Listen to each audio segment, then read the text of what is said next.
Este tipo de palabras proceden todas elas do latín, onde era moi frecuente a existencia destes grupos de consoantes que se desfixeron cando naceu o noso idioma.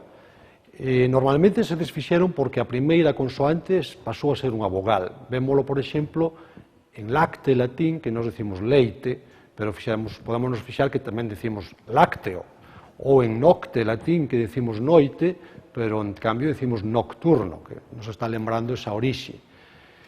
Entón, nas palabras patrimoniais, realmente o que temos é ei, ou oi, ou, por exemplo, doutor, feito, troita. Pero outras palabras entraron máis tarde no idioma a través da lingua escrita e entón foron tomadas directamente do latín. Neste caso, houve vacilación. Houve casos en que se mantiña a pronuncia coa consoante latina como en adxectivo ou en obxecto, e noutros tendeu a evitarse a pronuncia desa consoante, sobre todo cando vai precedida de vogal I ou U.